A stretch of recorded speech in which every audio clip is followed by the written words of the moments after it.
everybody, Dana Sparks, broker of Maximum One Greater Atlanta Realtors, and today's contract tip has to do with the mid-year review changes that GAR has made to their contract package as of June 1, 2019. So I will link below an index to the changes. You guys, please make sure to look at that. You all have access to a list of those changes anywhere that you access your forms, either through RDocs, through FMLS, through Transaction Desk, through Georgia MLS, or through the GAR website in and of itself. One of the biggest changes, though, I want to go over with you. And this has to do, I want to thank GAR and specifically thank Christina Chow. This was an issue that we had raised with GAR earlier in the year, that it had not been addressed in the contracts, and actually I did a video tip on it. So what this issue has to do with is the amendment to Address Concerns exhibit in the GAR, Georgia Association of Realtors contract package.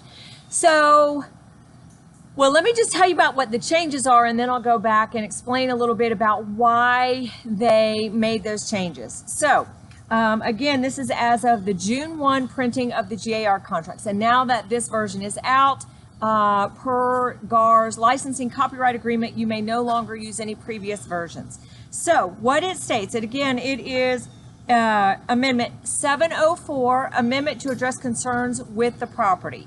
And what it states that it's an amendment between the parties, and it's binding upon the party. It is for their mutual benefit, and it's binding upon the parties when it has been accepted and notice of acceptance has been sent to the last party making the last offer, just like the definition of any other binding contract. Then this is the paragraph that they added, and this is so key.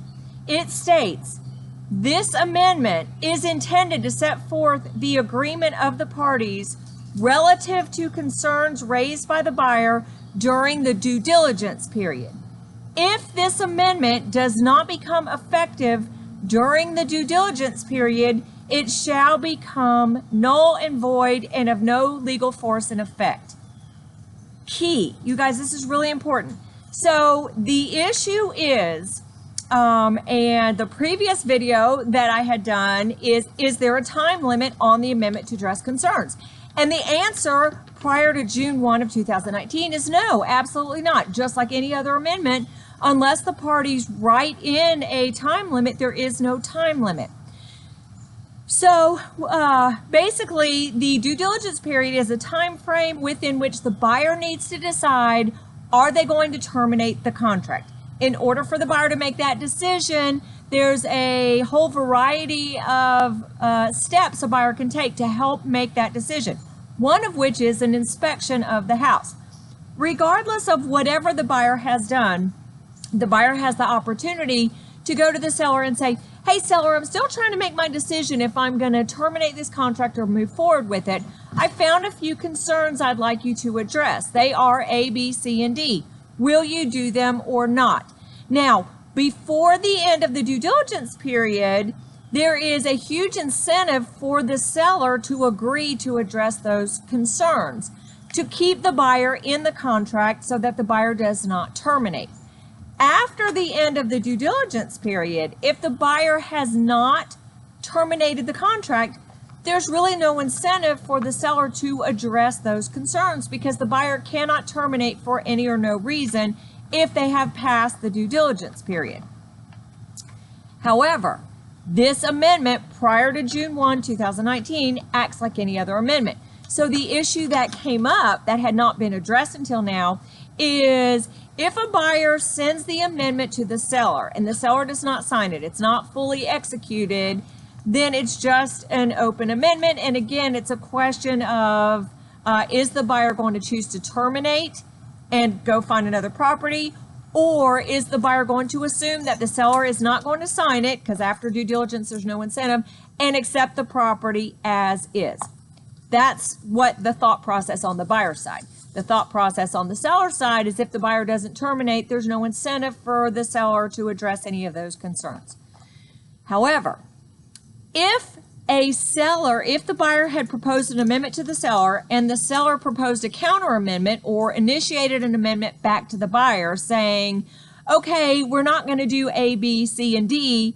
We're not going to do A and B, but we will do C and D. Well, if the seller had proposed another amendment or initiated an amendment or a counter amendment back to the buyer, and the buyer's due diligence time frame ended and the buyer did not terminate, but then the buyer signed that amendment and sent it back to the seller was still absolutely obligated to perform those repairs. That amendment acted just like any other amendment, and the due diligence period was not a time limit on this specific amendment. So if the issue we ran into was if a seller initiates the amendment back to the buyer, and the buyer signs it, the seller is still obligated regardless of the time frame within which the buyer signed it and sent it back. Fully executed amendment, just like any other amendment, parties are obligated to perform. So, but we had a lot of sellers that for whatever reason thought that that amendment had a time limit based on the due diligence period. But you guys know the due diligence period is merely an option for the buyer to terminate or not. Has nothing to do with any amendments. So GAR has now addressed this issue, and again, thank you GAR Forms Committee, especially Christina Chow, for bringing it to their attention when we had several discussions with you earlier this year about this issue. So we are so glad it has been cleared up for our buyers and our sellers. So again, now what this states is this amendment, since it is intended to be an amendment specifically during the due diligence time frame to address these concerns raised by the buyer. In the instance where, same thing, if a buyer initiates the amendment to the seller and the buyer's due diligence time frame comes and goes, if the buyer fails to terminate before the end of the due diligence, even with an open amendment, the buyer is purchasing the property as is. An open amendment from buyer to seller does not extend the due diligence time frame. But this now addresses the issue if the seller makes a counter amendment or initiates another amendment back to the buyer saying, yes, I'll do A and B, but not C and D. Now what it states is if the buyer does not sign it and accept it prior to the end of the buyer's due diligence time frame, then the seller's off the hook. This amendment becomes null and void and has no legal force and effect. So in essence, there is now a time limit to the amendment to address concerns form F704 in the GAR contract forms packages that from the, for either party, but it specifically protects sellers if the seller has made a counter amendment and the buyer doesn't sign it till after due diligence if they fail to terminate, that the seller is not obligated to address those issues. So I hope you guys get the gist of what that is. I'm going to go amend the previous video tip I did. Really important change. Really does affect our sellers and protect our sellers. Now, parenthetically speaking, after the parties have passed and we are past the due diligence period, you guys know, just like anything, a buyer and a seller can always amend a contract with any amendment and change whatever they had agreed upon if they need to alter it with any amendment. But this is specifically for the amendment to address concerns with the property amendment. And please check out the additional mid-year review changes that the Georgia Association of Realtors has made to the contract tips. That's it. Thank you so much for watching. Dana Sparks, broker of Maximum One Greater Atlanta Realtors, satisfying your needs with service, innovation, and education.